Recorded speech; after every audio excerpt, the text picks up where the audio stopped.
Olá! No Justiça Legal de hoje, você vai conferir um bate-papo da nossa equipe com o desembargador da Corte Catarinense, Jânio Machado, a respeito do seminário A Justiça do Futuro. E no quadro Entrevista, recebemos o advogado Marcos José Catani, que conversa conosco sobre crimes empresariais.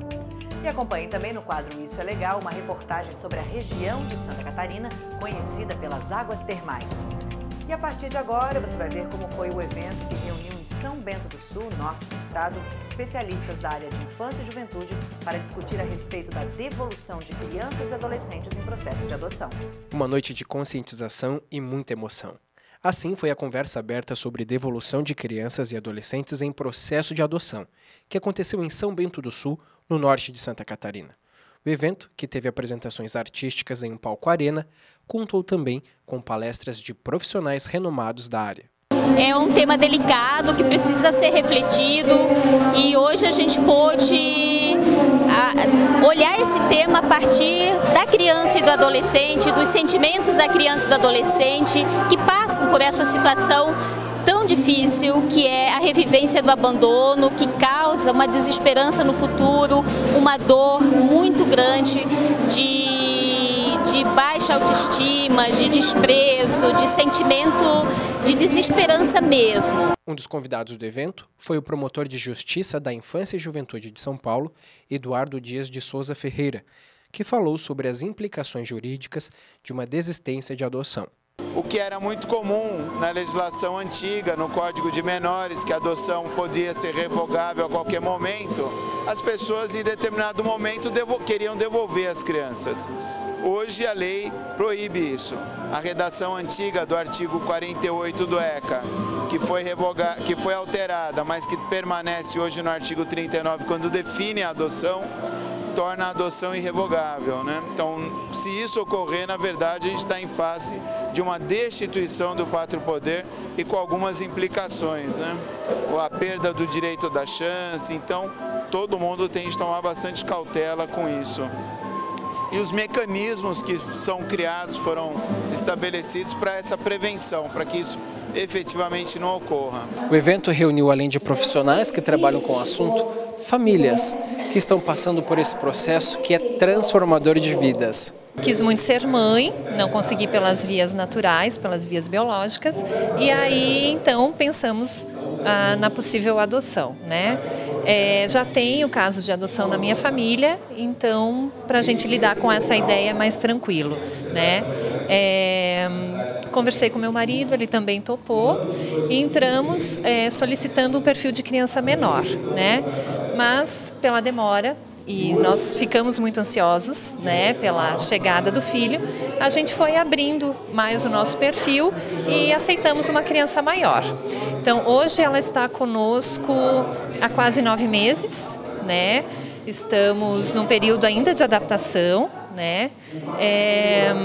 Mas não acho que seja difícil a adoção de uma criança maior, né? Eu acho que precisa de dedicação, né? Como qualquer outra criança, né? Exatamente. E talvez um pouco mais por a criança ser maior, uma vez que ela vem com os valores e hábitos dela, né? Mas tudo é muito possível, desde que você tenha muita paciência e que você aceite essa criança, essa história, né?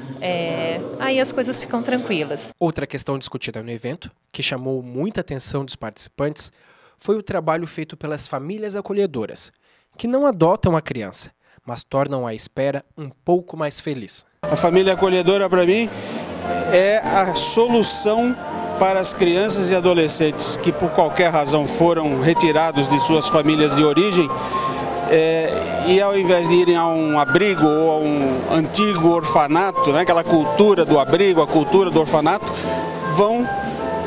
passam a ficar com famílias acolhedoras que nós previamente cadastramos e elas, ao final do período em que nós damos uma solução para o processo da criança, ou ela vai para a adoção, ou ela é reintegrada à família de origem, as famílias acolhedoras nos entregam de volta aquele acolhido com quem ela permaneceu durante esse tempo todo. Que bom que você se importa. Se você está aqui, é porque você se importa. Você se importa com a vida. com a vida de seres tão pequenos e frágeis que necessitam de atenção. Você se importa com suas dores, com seus medos, com sua tristeza. Você se importa com o seu direito. Para saber mais sobre o seminário A Justiça do Futuro, que aconteceu na sede do Tribunal de Justiça de Santa Catarina, com o objetivo de promover a troca de experiências e também a atualização técnica daqueles que atuam nos juizados especiais e também nos meios não adversariais de solução de conflitos, a nossa equipe de reportagem bateu um papo com o desembargador da Corte Catarinense, Jânio Machado. Confira. Desembargador, quais foram os principais pontos abordados nesse evento e como que o senhor analisa a importância de seminários dessa natureza acontecerem aqui no tribunal? O importante é nós abrirmos esse canal de comunicação entre o tribunal e o primeiro grau, entre aquele que está lá na frente fazendo acontecer o juizado e fazendo acontecer a conciliação e a mediação. Então, todo o nosso trabalho nesse encontro foi nesse sentido, de ressaltar a importância da conciliação e da mediação no sistema do juizado. A gente percebe pela programação do evento, até a formatação, que a ideia era justamente fazer essa interação entre as pessoas, né? A dinâmica foi essa? Foi. A dinâmica foi no sentido de permitir exatamente que houvesse uma interação maior entre a coordenadoria e o tribunal e aqueles que estão à frente do sistema de juizado e da conciliação e mediação. Pois é, o senhor como coordenador dos juizados especiais, né, e também dos programas alternativos de solução de conflitos, acredita que capacitar e fazer essa troca de experiências com aqueles que atuam diretamente com a sociedade, faz isso difundir a cultura da não judicialização? Faz sim. Cada um daqueles que hoje estiveram aqui, eu tenho certeza, voltará para a sua comarca, para a sua cidade e ele será uma pessoa a mais a difundir essa cultura da paz social. E o que o senhor acha que está faltando, assim? Está faltando o que para mais conciliações serem feitas, para as pessoas aceitarem melhor a mediação? Costuma-se dizer que o brasileiro privilegia a cultura do litígio. Talvez seja um pouco cultural e é por isso que essas campanhas que enfatizam a necessidade da paz social, do conciliar legal, é quebrar esse paradigma da litigiosidade. Obrigada, desembargador Jânio, pela participação do senhor aqui no programa Justiça Legal. E lembrando que o evento contou com a participação de mais de 250 pessoas e teve a organização da coordenadoria com o apoio da Academia Judicial. E agora chegou a hora do nosso quadro Isso é Legal, aquele momento que a gente dá uma pausa nas notícias do Judiciário para mostrar o que Santa Catarina tem de mais bacana. E essa semana o programa Justiça Legal foi fazer uma visita ao município de Gravatal para mostrar a você por que a cidade é conhecida pelas águas termais. Olha só!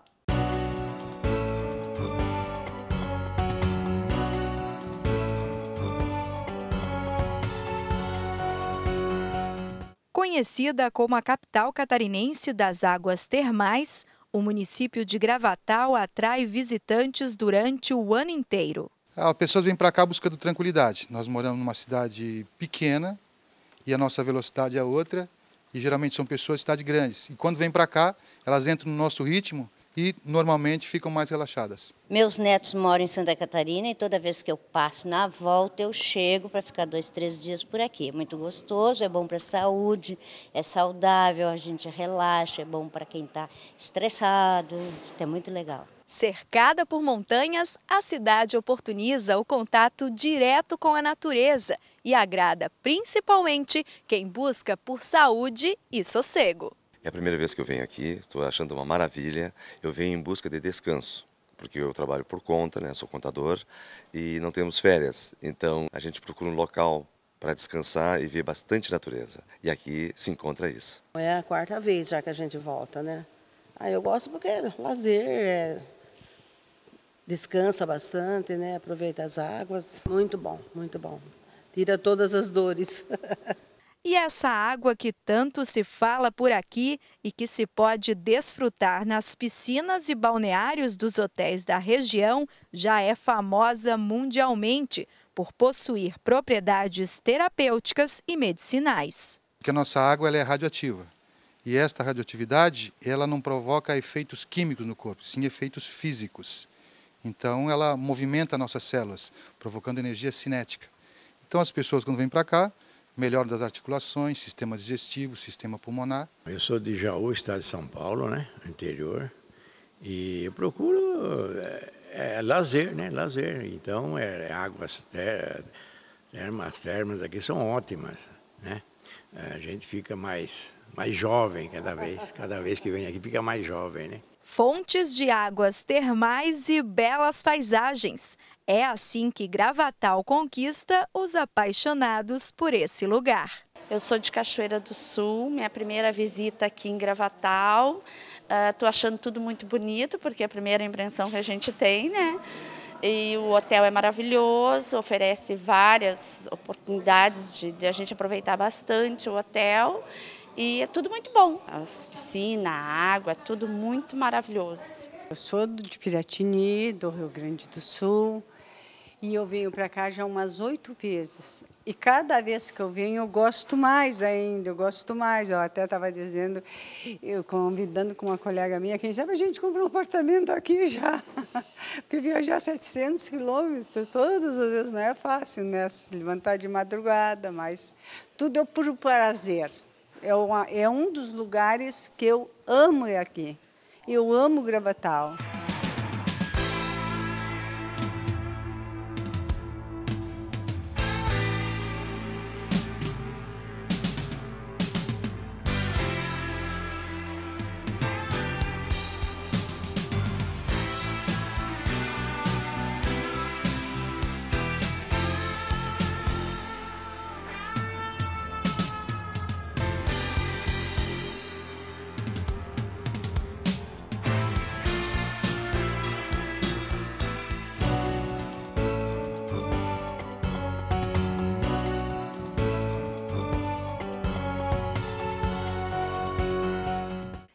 No próximo bloco, no quadro Entrevista, o nosso convidado é o advogado Marco José Catani, que veio conversar conosco sobre crimes empresariais. Não sai daí, é logo depois do intervalo. Já, já.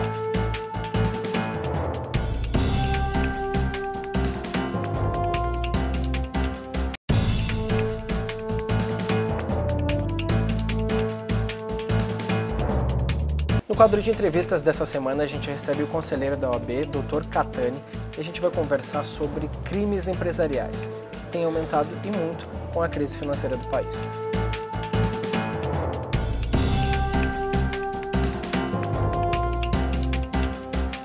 Dr. Catani, eu primeiro gostaria que o senhor explicasse um pouco o que são esses crimes empresariais. Os crimes empresariais são aqueles relacionados à atividade empresarial, propriamente dita. Eles estão inseridos dentro do direito penal empresarial, que por sua vez está inserido dentro do direito penal econômico. Quando nós falamos de crimes empresariais, nós falamos de crimes praticados eventualmente por alguma situação que a empresa eventualmente ultrapasse o limite daquilo que lhe é permitido, mas nós falamos exclusivamente de empresas constituídas regularmente para atividade ilícitas. Nós não falamos de empresas que são criadas com o propósito de práticas criminosas, que embora ainda que tenham práticas, acabem incidindo em práticas também consideradas exclusivamente de atividade empresarial, a finalidade não é essa, a finalidade é o crime comum, estelionato, fraude. O crime empresarial, ele é diferente do crime do direito penal econômico, porque o direito penal econômico tem uma amplitude maior. Ele tem um foco, além dos crimes empresariais, que lhe é abrangido, as questões aquelas muito mais graves, corrupção, lavagem de dinheiro, que embora constituam também algumas vezes relacionadas a empresas, mas não são o foco, efetivamente, da análise do crime empresarial. O crime empresarial ele já é antigo, né? Teve presente em todas as épocas. Nós falamos aqui da lei de sonegação fiscal de 1965, mas ele teve mais evidências nos tempos atuais, seja pelo aumento de empresas, pela modernidade das empresas e principalmente pela modernidade do aparato do Estado, em promover cobranças, a fiscalização e regularização dessas empresas. Então nós estamos esse é um motivo de evidência, mas também ela começa a se tornar mais acentuada em virtude das questões econômicas. O país passa por situações econômicas mais complicadas e aí nós temos dois extremos. De um lado, o Estado, que depende exclusivamente da arrecadação de tributos, e de outro lado, o empresário, que passa a ter a dificuldade econômica. E o que acontece? O tributo para o empresário, ainda que seja uma obrigação e ainda que seja uma necessidade para custeio do próprio Estado, ele dentro da escala de produção, digamos assim, ele não é a prioridade. Os salários são prioridade, o custeio da mão de obra, da matéria-prima, o custeio da própria manutenção da empresa, essas são as prioridades. E aí a crítica que muitas vezes se faz é o seguinte: o Estado ele não tem uma política de incentivo à recuperação da empresa. Nós falamos aí de refis, aqueles refis que são propostos muitas vezes depois que a empresa já está em sérias dificuldades financeiras e possivelmente, dificilmente consegue retornar isso. E paralelo a isso vem a ação penal proporcional, que faz com que o empresário se coloque numa posição de réu no processo criminal, quando muitas vezes deixa-se analisar a razoabilidade, a proporcionalidade e a situação socialmente da empresa. Então nós temos uma situação anterior. De um lado o Estado precisando arrecadar e do outro o empresário que não tem condição de suporte. A questão do empresário, que além das dificuldades financeiras, vai acabar respondendo uma ação penal, seja por crime tributário ou outras situações assemelhadas. E quais são os crimes mais comuns? Os crimes mais comuns que nós temos hoje, se tratando de direito empresarial, os tributários, sonegação fiscal, mais recentemente, em virtude da edição do Código de Defesa do Consumidor e aproveitando também algumas outras leis específicas, os crimes contra as relações de consumo. Esses são os de maior incidência hoje, de maior ou menor proporção, mas esses são os crimes que habitualmente eles têm maior frequência, digamos assim, nas ações penais do processo judiciário. Essa criminalização da conduta que muitas vezes ocorre vai virando uma bola de neve, vai virando uma situação bem complicada, né? É complicado porque de uma crítica, digamos, e aí nós falamos de uma visão de advogado, que promove a defesa e o patrocínio dessas defesas, de que muitas vezes é possível o ajuste através de uma medida administrativa. Então, para você ter uma ideia, muitas vezes o Estado tem todas as condições de promover uma ação de execução fiscal de um tributo devido. Mas, paralelo a isso, há uma incidência de uma ação penal. E nessa ação penal, o crime, digamos assim, ele se exaure se o indivíduo aceitar uma proposta de parcelamento daquele tributo e o processo fica suspenso. É uma forma, vamos dizer, meia arbitrária de cobrança, mas o indivíduo acaba, pelo receio da própria prosseguimento da ação penal, ele acaba concordando com esse ajuste e aderindo a uma proposta de pagamento do governo, muitas vezes que ele não tem condições. E acaba isso apenas adiando o problema mais na frente. O que se pretende é que todas as condutas não sejam generalizadas. Há uma possibilidade real de um indivíduo não pagar porque não pode, tá? Diferente da América que não paga porque não quer ou mediante fraude alguma coisa. Essas situações, assim, elas precisam, o Poder Judiciário, e não é muito fácil isso, ter uma sensibilidade maior, tá? E o próprio Estado também ter uma sensibilidade maior de começar a diferenciar de quem não paga porque não pode e de quem paga porque não paga porque não quer. E todos que compõem o contrato social, muitas vezes, eles são criminalizados. Isso também é um ponto complicado, né, doutor? Isso tem sido uma discussão muito grande, uma luta muito grande dos advogados de defesa, porque muitas vezes vigora, pelo órgão de acusação, uma teoria chamada teoria do domínio do fato. Costumeiramente, as pessoas falam o seguinte: para ser réu num processo de crime empresarial, basta que você figure no contrato social, não se importando a priori, no começo de tudo, que o indivíduo, que seja descrito na denúncia qual é a atividade, quem fez o quê e de que forma fez. Então não são poucos os processos em que um indivíduo, por exemplo, proprietário de 4 ou 5 casas empresariais, acontece um ilícito numa delas, geralmente um crime de economia popular, E todos os sócios são demandados na mesma ação, independente de que nenhum deles tenha algum tipo de gestão direta, vamos supor, naquela unidade onde aconteceu o problema. Isso a gente enfrenta corriqueiramente e apenas nas questões de peculiaridades, de você fazer uma prova que o indivíduo efetivamente não tinha nenhum tipo de conhecimento, mas muitas vezes somos vencidos. Ou seja, hoje tem vigorado muito essa teoria do domínio do fato, contrariando inclusive dispositivos do Código Penal, que a pena só pode ser aplicada a quem efetivamente lhe deu causa.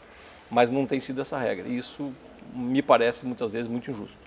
O senhor acredita que as leis brasileiras elas dão margem ou permitem certos tipos de crimes se a gente comparar a legislação nacional com de outros países? Eu não penso assim. Eu penso que nós temos uma legislação completa.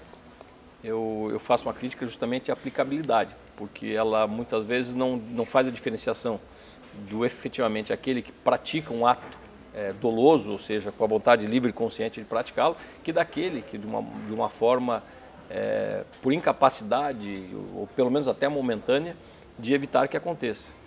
Eu não vejo, acho que a nossa lei é bem completa, até muito completa, muitas vezes, dependendo do tipo penal, há uma conjugação de vários artigos do mesmo processo. E para te ilustrar aqui, a grande parte dos crimes tratados como empresariais, eles advêm de uma lei própria. Eles não estão inseridos dentro de um contexto, eles têm uma lei própria, algo que os regula e que também prevê as punições. Prefeito, o senhor acredita que a reforma da Previdência pode aumentar o número de crimes? Qual é a expectativa na sua visão? Eu me preocupo bastante com relação a isso, porque nós temos um problema econômico muito grave. Nós estamos passando por isso. Essas reformas me parece uma forma de evitar que o Estado tenha um endividamento maior e também uma forma de arrecadação. O que nós sabemos é que alguém vai pagar essa conta.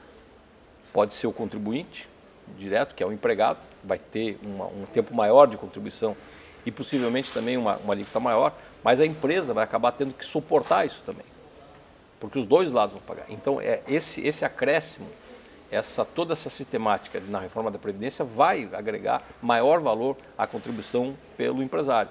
E aí nós vamos ter problema. Ou seja, você numa situação econômica absolutamente instável, fala-se, e a gente tem absoluta certeza disso, uma insegurança jurídica muito grande, é fato que isso vai acarretando maior despesa, nós vamos acarretar maiores problemas ao empresário. E o empresário que tem essa tentativa de se recuperar, ele muitas vezes não tem nenhum tipo de proteção estatal, pelo contrário, ele tem uma medida coercitiva, que é justamente as imposições de ações penais de natureza empresarial. O senhor acredita que, às vezes, a punição para as pequenas empresas que cometem alguns crimes empresariais, ela é mais pesada do que para as grandes empresas? Eu digo que estabelecer a questão proporcional. Às vezes, uma imposição de uma multa muito maior para uma empresa, ela significativamente acaba sendo desproporcional a pequena. Em uma empresa você pode aplicar uma pena de R$10 mil para uma empresa pequena e de 10 milhões para uma empresa grande, e dentro dos parâmetros econômicos, aqueles R$10 mil têm uma significativa muito maior para as empresas maiores. O grande problema é que o pequeno empresário e o médio empresário, hoje, ele não tem um suporte econômico, ele não tem um fôlego, digamos, empresarial para suportar um tipo de multa. E quando nós falamos isso, para te também ilustrar aqui, as multas são muito pesadas. Então o indivíduo recebe uma notificação, ele não pagando, ele tem uma agregação de multa, e se ele for tentar repactuar o pagamento disso, ele acaba virando uma bola de neve e que se torna de uma forma impagável. Você vai renovando a tua dívida, e para uma empresa pequena, uma média empresa, nós perdemos a questão da razão social da empresa. E quando eu falo razão social, eu falo nos dois sentidos: razão social caracterizando a empresa e função social da empresa. Você vai acabar extinguindo essa razão social nos dois âmbitos, você vai ter desemprego, você vai ter problemas econômicos e naturalmente, se nós estamos falando de crimes empresariais, mais um processo penal dentro da sistemática do judiciário. O senhor acredita que alguns tipos de crime deveriam ser mais investigados? Por exemplo, crimes contra o meio ambiente? Isso não tenha dúvida. Hoje nós vivemos uma incerteza dessa legislação ambiental. Eu venho de um mestrado recente, onde várias matérias, falam-se de governança, sustentabilidade, essa matéria em si. O que nós vamos com relação ao crime ambiental? Nós não temos uma regra do que pode e do que não pode, e mais do que isso, nós não temos uma solução para isso. Tá? Os crimes ambientais, eles são mais, também tem uma legislação mais intensa, mas ele acabou dando maior evidência ao que a Constituição de 88 já previu, que é justamente a responsabilidade jurídica da empresa. Responsabilidade penal da pessoa jurídica. A apuração desses fatos, a falta de fiscalização, nós somos um país continental, né? E ainda a discussão muito grande, é uma matéria extremamente complexa, inclusive por legislações tanto federais, municipais, cada uma há uma confusão de legislações. Eu efetivamente acho que primeiro nós precisamos regulamentar com bastante eficiência, com bastante segurança jurídica a questão dos crimes ambientais. E a partir daí, com certeza, é um problema muito sério a ser atacado, é a fiscalização das questões ambientais.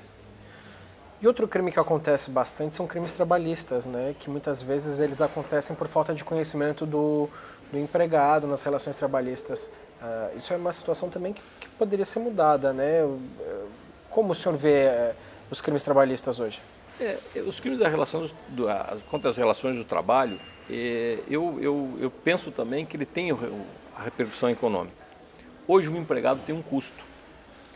Então as empresas apostam muitas vezes na informalidade, na falta de registro em carteira. Isso acaba gerando um menor custo para a empresa. Em contrapartida, o empregado acaba admitindo isso por conta da necessidade de emprego. Então você tem hoje uma vaga num determinado local de trabalho e você tem 10 candidatos a essa vaga de trabalho. O que incentiva justamente isso para alguns, e aí nós estamos falando de crimes empresariais próprios, o indivíduo tem a vontade livre e consciente de não pagar o tributo, e tem aqueles que, precisando agregar a mão de obra do trabalho, não tem o custeio, porque o empregado, como te disse, sai muito caro, acabam apostando nessa informalidade e nessa irregularidade, que é um crime contra o trabalho, e muito grave. Há uma falta de proteção ao indivíduo. E hoje o país vive uma crise e o comércio informal, o mercado informal, ele tem sido uma forma de sustentação para essa quantidade grande de desempregados. Isso acaba gerando também muito crime, às vezes, que a gente não consegue controlar, né? Porque é um mercado informal. A aposta na informalidade é até um contrassenso. Vou te dar um exemplo. Hoje você tem alguns crimes que são direcionados à empresa regular. Se você não é uma empresa regular, aquele crime não pode incidir em relação a você. Então, vou te dar um exemplo bem prático. Um indivíduo que opera uma instituição financeira regular, pode ser uma pequena empresa, não precisa ser uma grande empresa, que ele tem uma atividade regularizada. Qualquer prática que ele fizer, ele vai responder dentro da legislação pertinente. Mas é possível que o outro indivíduo opere uma mesma instituição, vamos dizer, uma casa de fomento sem regularização, ele vai responder por um crime muito menor. Ou seja, vai, de repente, um crime federal por fazer funcionar a instituição financeira clandestina. Nós falamos de pena de 1 ano, de repente com redução 10 meses. Então, para algumas situações, há efetivamente um incentivo pela informalidade.